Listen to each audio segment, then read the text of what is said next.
ہم بستری میں یہ 3 کام حرام ہیں۔ ہر مسلمان شادی شدہ جوڑے یہ کام شوق سے کرتے ہیں۔ میاں بیوی کے تعلقات میں کچھ ایسے اعمال ہیں جن کو ہم معمولی سمجھتے ہیں، جو شریعت میں سنگین جرم ہیں۔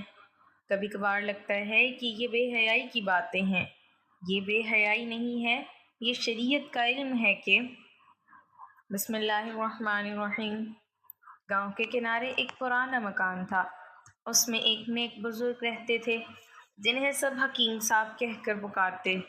وہ نہ صرف لوگوں کے جسمانی زخموں کا علاج کرتے بلکہ ان کے دلوں کے زخم بھی بھرتے۔ ان کے پاس گاؤں کے چھوٹے بڑے مسائل کا حل نکلتا تھا۔ کوئی جھگڑا ہو، کوئی پریشانی ہو، سب انہی کے پاس آتے۔ ایک دن سپہر کے وقت دروازے پر دستک ہوئی۔ دروازہ کھلا تو سامنے ایک نیا شادی شدہ جوڑا کھڑا تھا۔ لڑکا 20-22 سال کا، گھبرایا ہوا، لڑکی شرم سے نظریں جھکائے ہوئے۔ بزرگ نے مسکرا کر کہا، آؤ بیٹا، اندر آؤ۔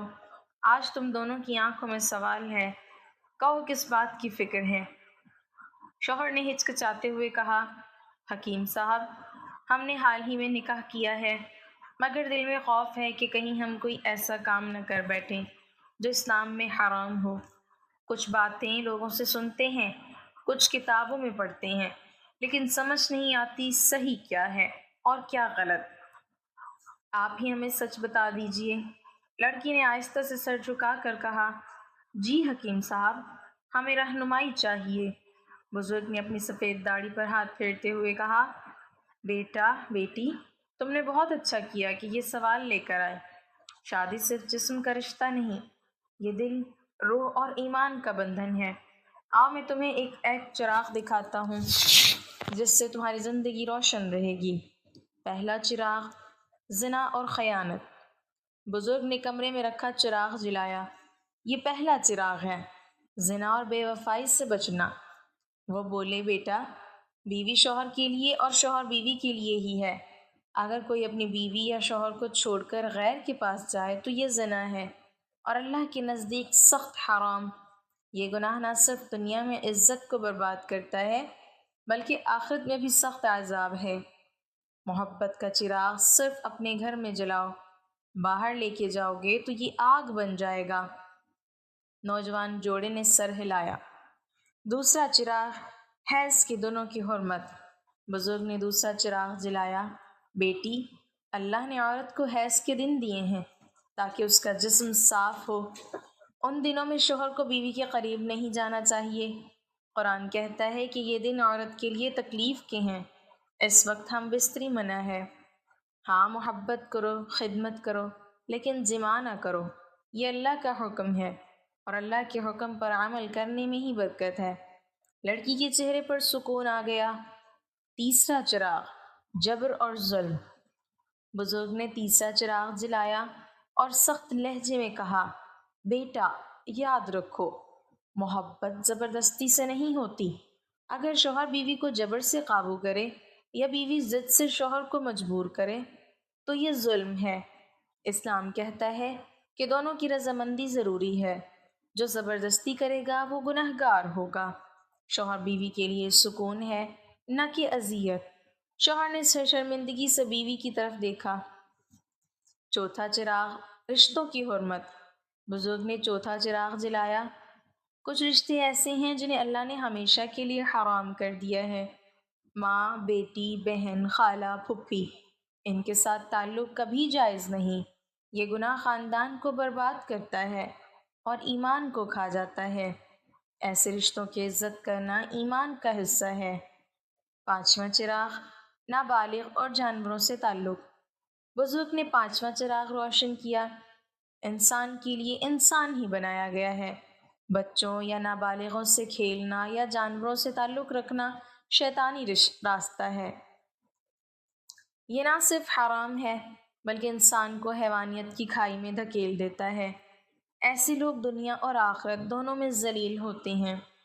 چھٹا چراغ، مکروہ اعمال۔ اب نوجوان نے ہمت کی اور پوچھا، حکیم صاحب، کچھ لوگ کہتے ہیں کہ منہ کے ذریعے بھی عمل جائز ہے، کیا یہ صحیح ہے؟ بزرگ نے سر جھکا کر کہا، بیٹا، یہ معاملہ علماء کے درمیان مختلف ہے۔ کچھ کہتے ہیں کہ میاں بیوی اپنی مرضی سے کر سکتے ہیں بشرط یہ کہ نجاست منہ میں نہ جائے، کچھ اسے مکروہ کہتے ہیں۔ یاد رکھو اسلام صفائی اور عزت کا دین ہے۔ اگر یہ عمل عزت اور وقار کو نقصان پہنچائے یا نجاست کو منہ میں لے آئے تو یہ پسندیدہ نہیں، بہتر ہے کہ پاکیزگی کے ساتھ رہو۔ 7واں چراغ، صحت اور راحت۔ بزرگ نے آخری چراغ جلایا اور نرم لہجے میں کہا، بیٹا بیٹی، شادی کا مقصد سکون ہے۔ جو بھی عمل تمہیں جسمانی نقصان پہنچائے یا بیماری کا باعث بنے وہ درست نہیں۔ بیوی کو شوہر کی راحت بننا ہے اور شوہر کو بیوی کی ڈھال۔ اگر تکلیف دو گے تو یہ چراغ بجھ جائے گا۔ اب کمرے میں 7 چراغ جل رہے تھے، روشنی نرم اور پرسکون تھی۔ بزرگ نے دعا کے لیے ہاتھ اٹھائے، یا اللہ ان دونوں کے دلوں میں محبت اور پاکیزگی ڈال دے، انہیں ایک دوسرے کی عزت اور سکون بنا۔ نوجوان جوڑا آپ دیدہ ہو گیا۔ شوہر بولا، حکیم صاحب آج ہمیں سمجھ آیا کہ شادی کا مطلب صرف خواہش پوری کرنا نہیں بلکہ ایک دوسرے کو عزت دینا ہے۔ بزرگ کی آنکھوں میں خوشی کے آنسو آ گئے۔ انہوں نے کہا، بیٹا یہی وہ چراغ ہیں جو اگر سنبھال لیے تو تمہارے گھر میں ہمیشہ روشنی رہے گی۔ مدینہ منورہ کا پر نور دور تھا۔ نبی اکرم صلی اللہ علیہ وسلم کی تعلیمات سے ہر گھر روشنی سے بھر گیا تھا۔ صحابہ اکرام رضی اللہ عنہم نہ صرف نماز، روزہ اور جہاد میں سبقت کرتے تھے بلکہ نکاح اور گھریلو زندگی کے آداب بھی انہی سے سیکھتے تھے۔ ہر شخص کی خواہش یہ تھی کہ اس کی زندگی کا کوئی لمحہ گناہ میں نہ گزرے۔ ایسے ہی ایک دن ایک نوجوان صحابی نے نکاح کیا۔ شادی کے بعد اس کے دل میں خوشی تو تھی مگر ساتھ ہی خوف بھی۔ وہ سوچتا، کیا میں اپنی بیوی کے ساتھ ایسا برتاؤ کروں گا جو اللہ اور رسول صلی اللہ علیہ وسلم کو پسند ہو، یا انجانے میں کوئی غلطی کر بیٹھوں گا؟ یہی خیال اسے بے چین رکھتا۔ آخر کار وہ ایک رات مسجد نبوی صلی اللہ علیہ وسلم میں گیا جہاں کچھ بزرگ صحابہ اکرام رضی اللہ عنہم دین کی باتیں کر رہے تھے۔ وہ خاموشی سے ان کے قریب بیٹھ گیا اور ان کی گفتگو سننے لگا۔ اس رات ان حضرات کی نصیحتیں اس کے دل پر ہمیشہ کے لیے نقش ہو گئیں۔ صحابہ رضی اللہ عنہم کہہ رہے تھے کہ نکاح اللہ کی ایک عظیم نعمت ہے۔ مرد اور عورت دونوں کو اپنی خواہشات اسی کے دائرے میں پوری کرنی چاہیے۔ اگر کوئی اپنی بیوی کو چھوڑ کر غیر عورت کی طرف جائے یا بیوی کسی غیر مرد کے ساتھ تعلق بنائے تو یہ زنا ہے۔ زنا وہ آگ ہے جو نہ صرف ایمان کو جلا دیتی ہے بلکہ خاندان اور عزت کو بھی خاکستر کر دیتی ہے۔ نوجوان کے دل نے گواہی دی کہ سب سے پہلا فرض یہ ہے کہ اپنی نگاہوں کو قابو میں رکھے اور دل کو غیر عورت کی طرف نہ جانے دے۔ پھر بات اس طرف آئی کہ عورت کے حیض کے دنوں میں کیا رویہ ہونا چاہیے۔ بتایا گیا کہ اللہ تعالیٰ نے قرآن میں خود اس کا حکم دیا ہے کہ اس وقت عورت سے الگ رہو اور جماع نہ کرو۔ یہ اس کی جسمانی تکلیف اور طہارت کے دن ہیں۔ شوہر کو چاہیے کہ صبر کرے، محبت اور خدمت کرے لیکن ہم بستری سے بچے۔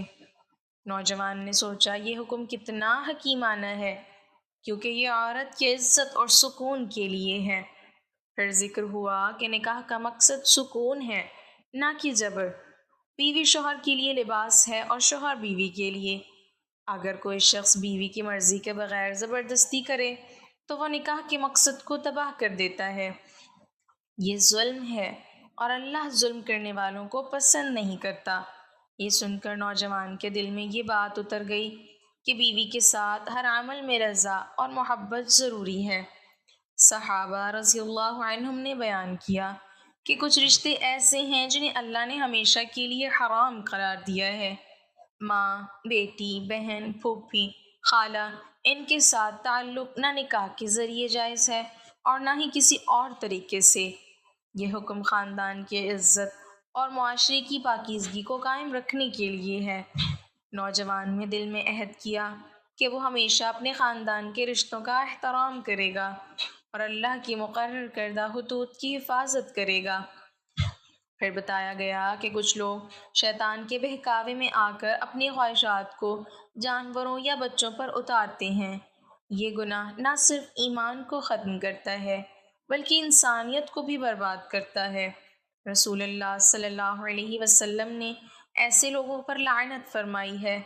یہ سن کر نوجوان کے دل میں شدید خوف بیٹھ گیا کہ انسان کو کبھی اپنی خواہشات کو اس قدر بے لگام نہیں چھوڑنا چاہیے کہ وہ حیوانیت تک جا پہنچے۔ بات آگے بڑھی تو بتایا گیا کہ میاں بیوی ایک دوسرے سے ہر طرح کے تعلقات قائم کر سکتے ہیں، مگر نجاست کو منہ میں لینا یا گندگی اپنانا پسندیدہ نہیں۔ اسلام صفائی اور وقار کا دین ہے۔ اگرچہ کچھ امور میں علماء نے نرمی دی ہے، لیکن بہترین راستہ وہی ہے جو عزت اور پاکیزگی کے قریب ہو۔ نوجوان نے دل میں فیصلہ کیا کہ وہ کبھی اپنی محبت کو گندگی میں نہیں بدلے گا۔ آخر میں نصیحت ہوئی کہ نکاح کا مقصد صرف خواہش پوری کرنا نہیں بلکہ سکون حاصل کرنا ہے۔ اگر کوئی ایسا طریقہ اپنایا جائے جس سے جسم کو نقصان پہنچے یا دل کو تکلیف ہو تو وہ درست نہیں۔ بیوی کو شوہر کے لیے راحت بننا ہے اور شوہر کو بیوی کے لیے ڈھال۔ دونوں ایک دوسرے کی خوشی اور سکون کے لیے ہیں، نہ کہ اذیت کے لیے۔ وہ نوجوان پوری رات مسجد نبوی صلی اللہ علیہ وسلم میں بیٹھا رہا۔ ان نصیحتوں نے اس کے دل کو بدل دیا۔ اس نے اللہ سے دعا کی، یا اللہ، مجھے اور میری بیوی کو ان گناہوں سے بچا، ہمارے گھر کو سکون اور محبت کا مرکز بنا، اور ہمیں ان حدود میں رکھ جو تو نے مقرر فرمائی ہیں۔ جب وہ صبح اپنے گھر لوٹا تو اس کے دل میں ایک عجیب سکون تھا۔ وہ جان چکا تھا کہ ایک شوہر کے طور پر اس کا فرض کیا ہے اور کون سے راستے اسے ہمیشہ کے لیے حرام کر دیے گئے ہیں۔ یوں اس کی ازدواجی زندگی قرآن و سنت کی روشنی میں شروع ہوئی، اور وہ جان گیا کہ اصل خوشی وہی ہے جو اللہ کی رضا کے اندر ہے۔ میاں بیوی کے تعلقات میں کچھ ایسے اعمال ہیں جن کو ہم معمولی سمجھتے ہیں، جو شریعت میں سنگین جرم ہے۔ کبھی کبھار لگتا ہے کہ یہ بے حیائی کی باتیں ہیں۔ یہ بے حیائی نہیں ہے، یہ شریعت کا علم ہے۔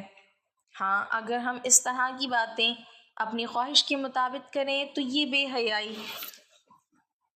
پہلا گناہ جس کو میاں بیوی کے تعلقات میں معمولی سمجھا جاتا ہے وہ یہ ہے کہ بیوی کا اپنے شوہر کو ہم بستری سے انکار کرنا، اپنے شوہر کو اپنے نزدیک آنے سے روکنا۔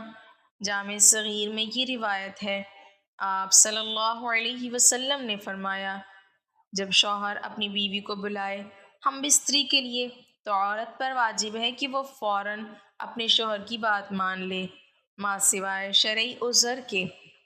شرعی عذر کی وجہ سے بیوی انکار کر سکتی ہے، یعنی ایسی کوئی شرعی مجبوری، مثلاً حیض و نفاس وغیرہ ہو تو وہ ایک الگ بات ہے۔ لیکن اگر شرعی عذر نہیں ہے، آپ صلی اللہ علیہ وسلم فرماتے ہیں کہ وہ عورت فوراً اپنے شوہر کی بات مان لے، خواہ وہ اونٹ کی وہ سیٹ جس پر بیٹھ کر سواری کی جاتی ہے اس پر ہی کیوں نہ بلا رہا ہو۔ اس معاملے کو خواتین جو بیویاں ہیں جو اپنے شوہر کو حق دینا چاہتی ہیں وہ اس بات کو مد نظر رکھیں کہ جب اس معاملے میں کوتاہی ہوتی ہے تو انسان دوسری جگہ اپنی خواہش پوری کرنے جاتا ہے، اور یہ بات پھر بیوی برداشت نہیں کر سکتی۔ اسی لیے شریعت نے اس معاملے کی اہمیت بیان کی ہے۔ دوسری روایت صحیح بخاری کی ہے، آپ صلی اللہ علیہ وسلم نے فرمایا، جب شوہر اپنی بیوی کو ہم بستری کے لیے بلائے اور بیوی انکار کر دے اور شوہر اپنی بیوی سے ناراضگی کی حالت میں سو جائے تو جب تک وہ ناراضگی کی حالت میں سوتا رہے گا فرشتے بیوی پر لعنت بھیجتے رہیں گے۔ دوسرا گناہ میاں بیوی کے تعلقات میں جس کو معمولی سمجھا جاتا ہے جبکہ شریعت میں اس کا اتنا سخت گناہ ہے وہ یہ ہے کہ عورت کا بغیر کسی عذر کے شوہر سے طلاق کا مطالبہ کرنا۔ صحیح جامع صغیرہ کی روایت ہے، آپ صلی اللہ علیہ وسلم نے فرمایا، بغیر عذر کی خلا لینے والیاں اور اپنے شوہر سے چھٹکارا حاصل کرنے والیاں، گھر اجاڑنے والیاں، یہ اس امت کے منافق ہیں۔ دوسری روایت میں فرمایا، جس عورت نے بغیر کسی سبب کے اپنے خاوند سے طلاق طلب کی اس پر جہنم واجب ہے اور وہ جنت کی خوشبو بھی نہیں سونگھے گی۔ یہ کہنا، یہ عذر پیش کرنا کہ میرا خاوند مجھے پسند نہیں ہے، یا اس کی انکم بہت کم ہے، میرا گزارا نہیں ہوتا اس لیے مجھے طلاق چاہیے، تو یہ کوئی شرعی عذر نہیں، اس لیے اس سنگین جرم اور گناہ سے بچنا چاہیے۔ اور والدین کو چاہیے کہ وہ بھی چھوٹی چھوٹی باتوں پر اپنی بیٹیوں کو گھر نہ بٹھا لیں۔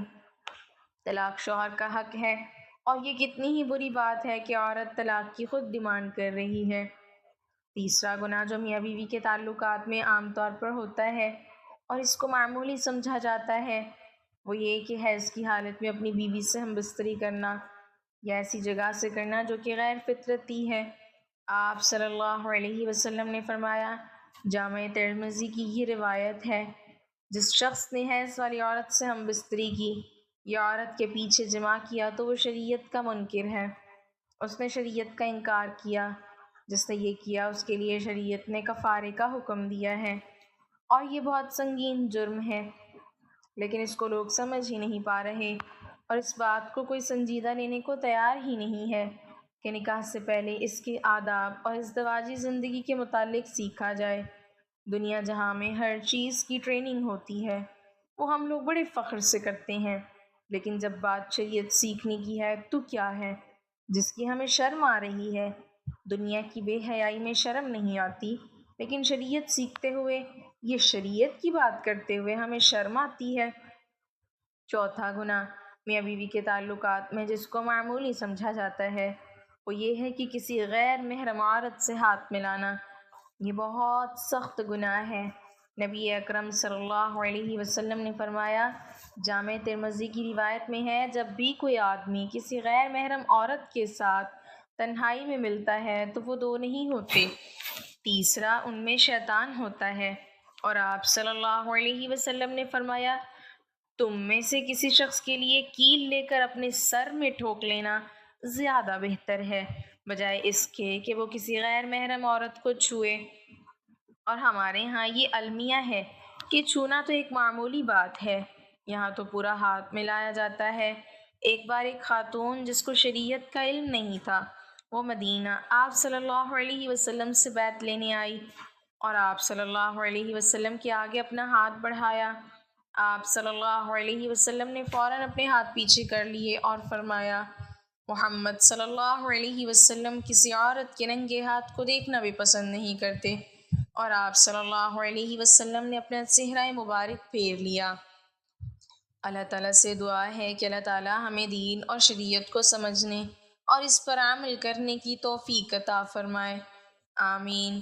ناظرین، کمنٹ باکس میں اللہ تعالیٰ کے 99 ناموں میں سے ایک نام ضرور ٹائپ کریں۔